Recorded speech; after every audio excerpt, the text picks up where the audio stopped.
Welcome back to another video, and this episode promises to be a good one because hopefully by the end of today this car will be ready for an MOT and to go to the body shop. Well, this proved to be far too ambitious. The car isn't MOT ready now, but in this episode we do make some good progress with just one final issue to get past. I'll be honest with you, it has been a bit frustrating waiting for the seatbelts to be fixed and to have that crash bar sent over from America. Still waiting on the crash bar to arrive. It's supposed to be tomorrow. But I have just come back from a little road trip up to High Wycombe to get our new seatbelts, which are now replaced and working. We've got a brand new mechanism for these, so we can get these in. But last week wasn't a total write-off. We were actually able to get this car started, which was awesome. First time in a month or so. But obviously to do that, we needed to change the airbag ECU. So we're going to jump back to, what was it, Thursday last week? When I got that done. Well, it seems straightforward so far. Just pry it up, and then I'll finish with some screws under here. We might even be able to see the airbag ECU as soon as we remove this. Come on, come on. Why should this come out? We got 4 bolts down here. There we go, that's out. 4 bolts, okay. Without any videos to watch on this, all I could seem to do was follow a similar process to the dash. Keep undoing bolts as and when they become visible and just hope we get there. I had read on a forum though, I was looking for 10 bolts in all. Okay, so this lifts up. This tucks out of the way in case anyone needs to get in there ever. And there's 4 more bolts down here to take out. Get in there. So this is now 8 out of the 10 bolts we needed. There are still 2 more to go. And as you can see here, it's starting to get loose, so we just need to find those final 2 bolts. And this is where they turn out to be, hidden away under the cup holder.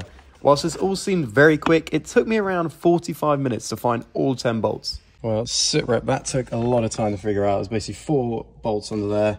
There are 2 screws here that I've just undone just in case. There's then 2 under here, and then there's 2 actually, well, sorry, 4 down here as well. And that is now feeling a bit loose. So hopefully I can get this out now. Aha. Ooh, catching that, there we go. Okay. What is that? Oh wow. Ah, I can see it. I can see the ECU. Get in there. Yes, what a relief. That's it. I think I'll be able to get to that okay. There's obviously 3 bolts, I believe. 2 on this side and 1 on the other. Yeah. Oh, that's not the one. Yeah, it's just down there at the bottom just underneath the yellow bit. So we can get the new ECU in, come on. Trying to remove the ECU did reveal 2 more bolts I needed to remove on this black bracket. This was stopping me from being able to lift the module off the bolts it sits onto. But with that out the way, hopefully now,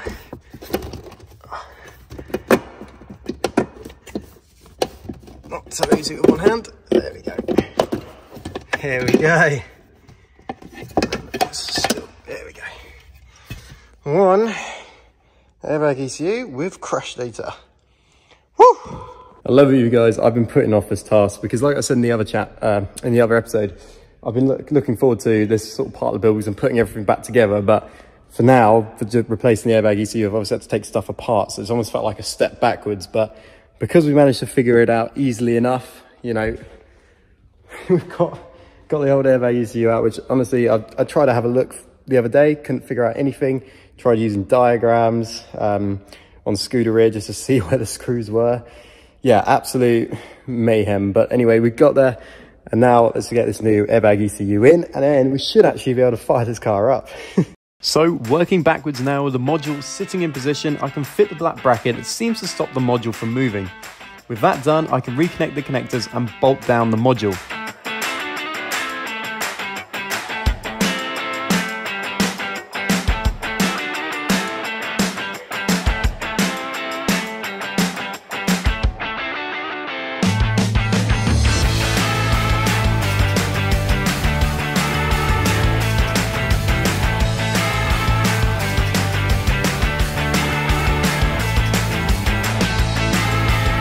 With it back in place, I can push the center console back forward into its normal spot. Then it's just a case of putting the 10 bolts back into position, 2 in the cup holder position, 4 in the armrest storage and 4 under the driving controls.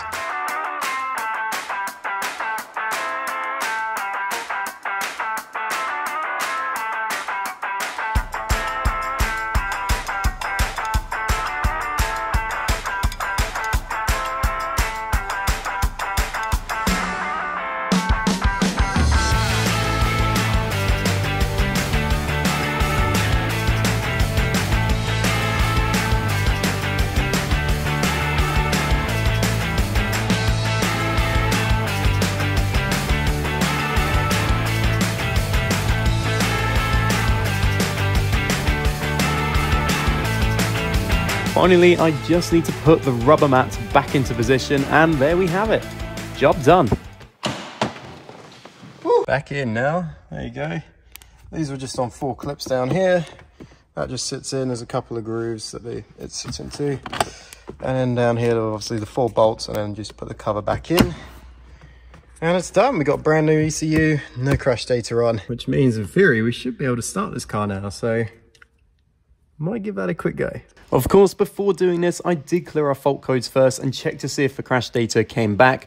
Sure enough, it didn't, so we can fire the Ferrari up. Rather comically, I still wasn't too confident about the airbags not exploding, so I do duck out the way when starting the car. Remember, this was my first time dealing with airbags.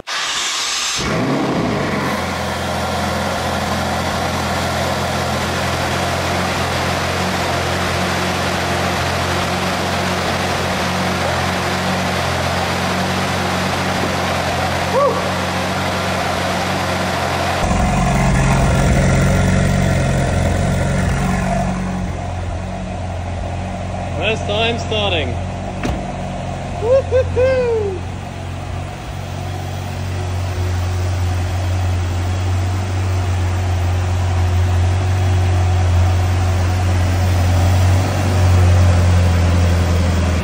Buddy, come on!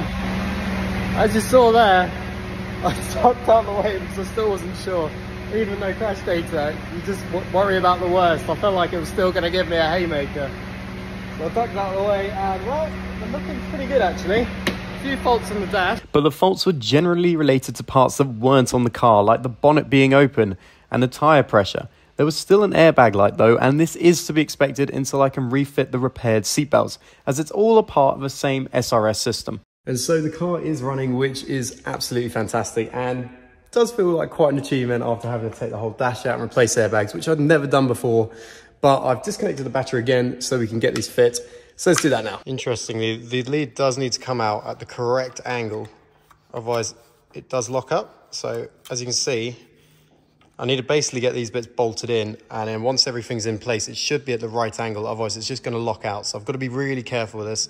Just spoke to Dominic, who fixed these. And he's basically saying just be really careful with it. Make sure you get everything bolted in place first so everything's at the right angle. And then you'll be able to pull it out. So got to be super careful. Let's go. In truth, I took apart way more than I needed to on the passenger's side, but I wasn't a no, as I'd never removed seatbelts before. This side, as a result, did take longer than the driver's side. I did also forget to put a bracket in place, which I'll touch on in a second, so I had to go back a bit to refit it.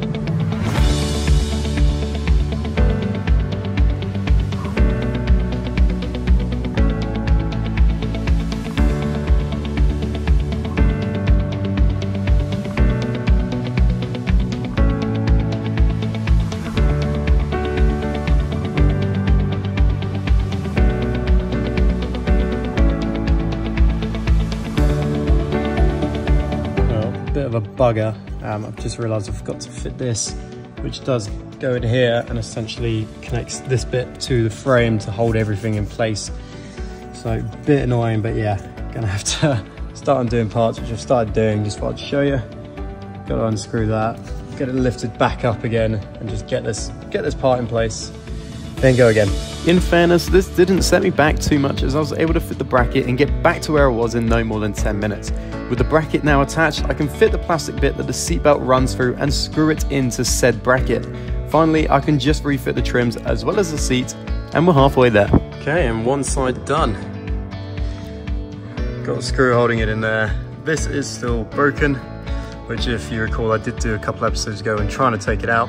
I am going to fix this just later. And the reason being is I'm hoping to take this to Italy mid-July for a wedding, and well, I want to make sure that the car is on the road and all the major parts are sorted first before I try and tackle the smaller jobs. I don't want to get tied down with the smaller jobs and the car not be ready to go to Italy. So that's why there are going to be things I'm going to have to go back over. But for now, I just want to get the seatbelts in, get them secure so they can be ready for an MOT, I suppose, and then we'll fix that further down the line. Onto the driver's side, and this was comparatively a lot faster, and I remembered this time to fit the bracket in position before screwing the top section down to the frame.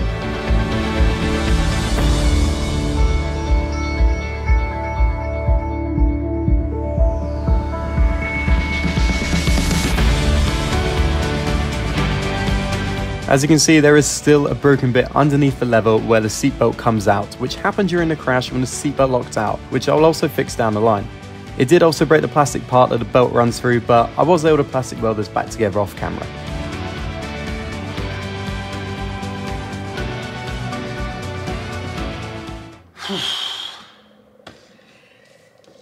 Come on.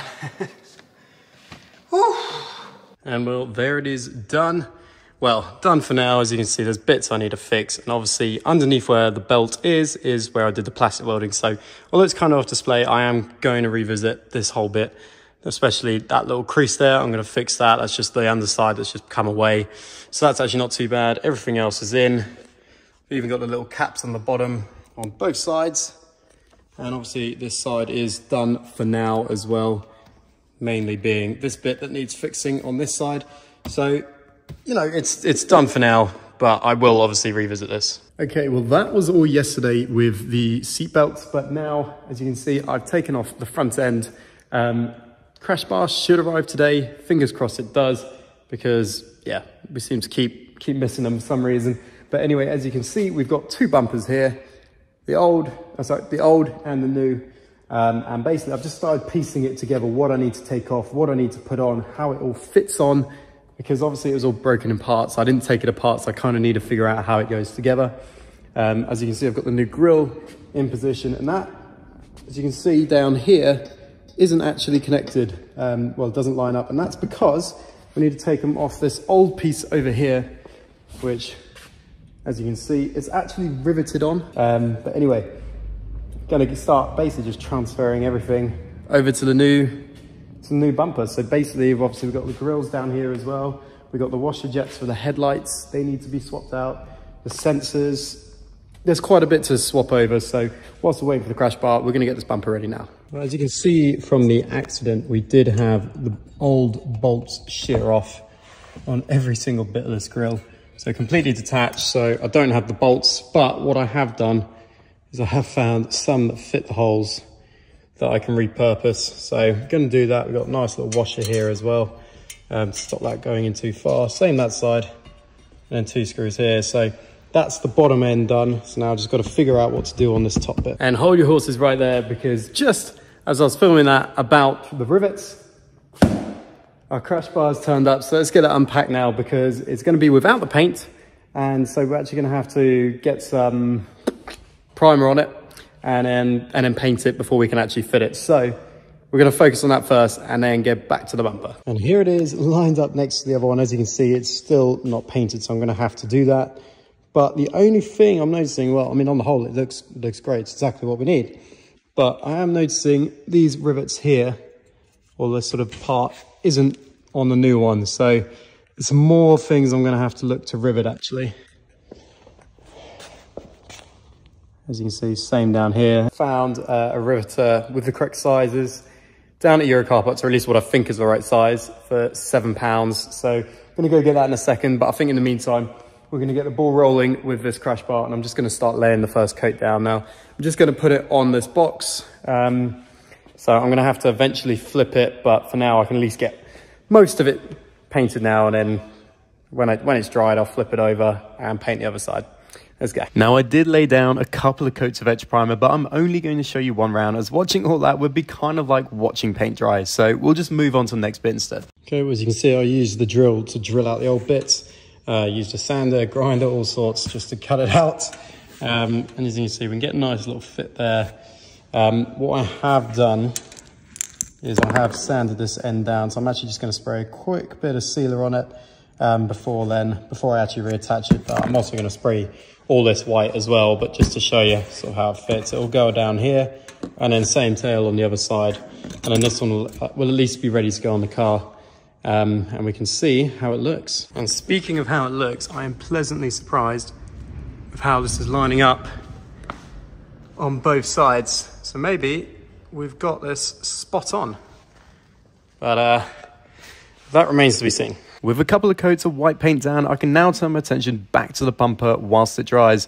This should have been a simple enough task of unbolting parts off the old bumper onto the new one, but of course, having been in a crash, there's plenty of broken bits I need to fix at some point.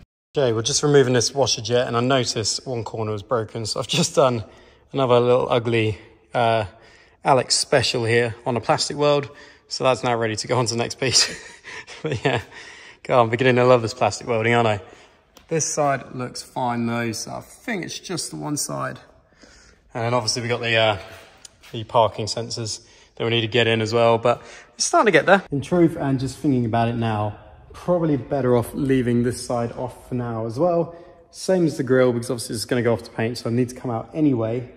At least the grille certainly would, and that's a bit complex, and it just gives me a bit more time to do the rivets, etc, etc. Because obviously I just want to get this down to the body shop. So I think for now we're going to focus on getting the rivets done for that crash bar, getting the crash bar on, and start putting it together. And then once it comes back from the body shop, painted, we'll just take the bumper off, put the last bits on, which will obviously be ready by then because I'll have a bit of time whilst the car's away to get all this stuff ready. So I think that's the way I'm going to play it. But before we fit that crash bar, I've got this bit masked up because Dom, in one of my previous videos, I think it might have been part 4, flagged that I should actually, this chassis leg, just the front end, I should spray satin black like they have on this side. Otherwise, once I fit the bumper and the grille, the white bit is going to shine, well, show through. So all I'm going to do now is just quickly, I do have some satin black at some Halford's Finest, and I'm just going to lay a quick drab down there, let that dry, and then it's crash bar time. Come on. Voila! To be honest, that's looking quite nice and fresh. So I'm actually tempted to do it to this side as well, just the exact same. As you can see, it sort of goes up to a certain point. I'll tape over the bolts, everything else, and just spray down there, which I think might give us, I mean, it doesn't look very good, that, does it? I mean, you can kind of see lighter shades through it anyway, so if I got it more like that, well, it's going to blend in more once the grille's on. Okay, so first one done. I have also sprayed the other one, just letting that dry. Well, I think that'll look okay. When you imagine the grille's going to go along here, it should blend in pretty nicely. So yeah, I'm quite happy with that. Obviously, the white bits up the top, they're going to be covered by the crash bar. So yeah, that is not bad. I've also just off camera put the reg plate. So now we've just got to wait for this to dry. As soon as it's dried, we can get the crash bar on, we can get the bumper on, and we can start putting this thing properly together now, hopefully. Or at least since it's back from the body shop. It always seems like we're adding things to do later, but just work with me on this one. Well, new day here. This has now had the night to dry, which is good. I've also just off camera fit this parking sensor. So we've got 2 on now. So we're basically ready to, yeah, start fitting the crash bar and building this car up. So gonna get this off now. I'm glad I did paint the driver's side as well, as the fresh paint does give it a more aggressive look, even if it will be off display. With the plastic off, I can now fit the crash bar, and I did notice another issue with this crash bar. As you can see in the photos, their bonnet latch on the old bar has screws that are fit onto it, whereas they're not present on the new one. This was okay though, as I have a box of nuts and bolts and just used some bolts that I had that fit the holes nicely. With the crash bar on, I can turn my attention to both headlights. There you go, headlights are now on. As you can see, there's the connection down here. That took me ages to figure out how to put back on. We've done the same over here. So yeah, time for the bumper. There is a fair amount I've fit to the bumper at this point, including some electrical harnesses, but I'm going to need to take the bumper off anyway when it comes back from the paint shop. This is because I'll need to fit the grille and washer jets, so I'll just run you through all that then. For now though, we do have a problem. Weirdly, I didn't notice this before, but there's no bolt holes for 2 of the spots. So Yeah, I'm a bit confused, to be honest. This one, I'm pretty sure I just need to push up, but even then, you know, there's nothing for these to go to. There is literally no hole there. So, a bit confused. I thought it was a Ferrari part I was getting, but I'm just beginning to get the impression that it's been made by someone, because it just doesn't seem quite right. I mean, well, definitely isn't right. Should have 2 more bolts there. Okay, well, I've just been out for a couple of hours or so because I've had to run an errand, and I've sort of been thinking what I can do is I can just finish rebuilding this and then ask the body shop to look at it. I've never done panel gapping, obviously they've done it loads, so I can ask them to sort of sort all this out for me. So I think that's what I'm going to do. So just going to carry on, finish putting the rest of the car together, and then yeah, we'll arrange to send it off to the body shop. Well, I'm definitely thinking this needs to go on a jig at the body shop, which was going to be the plan anyway, but I don't know, it seems very easy to fit on here and then tighter down here. Obviously we've got the issues with the headlight fitting in the bumper. This bit now doesn't want to line up with the hole, which you can just see in the gap, but if I come straight over it, you can't see it. Just a little bit out here. I don't know, I'm thinking that this all seems to be stemming from the crash bar. I mean, when I put the bumper on before with the old crash bar, everything just fit. I don't know. If I show you the old crash bar, just see how smooth the edges are of this lip here. Whereas if I show you the one that's apparently from Ferrari, just nothing sanded down. It just feels like a makeshift piece. The rivets don't line up properly. Yeah, I don't know. I'm beginning to think I've got a dodgy crash bar. But that's my theory anyway. I mean, it'd be so frustrating if that is the case, because I thought we were onto something. So like I say, everything seemed to line up absolutely fine before. On the old crash bar, that was the broken one. I feel like it's got to be an issue with that crash bar. Everything else is lining up perfectly. It's just the crash bar. Everything that attaches to the crash bar is now not lining up. So that's probably our issue, but I need to go away and think about that. Yeah, all in all, very, very frustrating. We're gonna have to find another crash bar, but on the whole though, the car's beginning to get there and it is beginning to look quite cool. I'm gonna try and put the crash bar thing to the back of my mind now and just appreciate what we're doing here, because this Ferrari will get finished, and it will get finished actually to a fairly decent standard once we get a good crash bar. So, need to put it to the back of my head, but it's just so annoying. Obviously, there's no point going any further with this because nothing's going to line up with that crash bar, and we're just going to have to take it all apart anyway. So we'll have to end the episode here. It's a bit of a shame. I was hoping to get more done today and really just get the whole car together, but that's not going to be possible. So be sure to like down below. Please give me a sympathy like for my headaches. Also subscribe if you're new. We will get this car on the road hopefully very, very soon. I want it done by mid-July because I'm meant to be taking it to Italy. But that crash bar thing is making me begin to doubt that. So yeah, otherwise, thank you so much for watching, and I'll see you very, very soon. Bye-bye.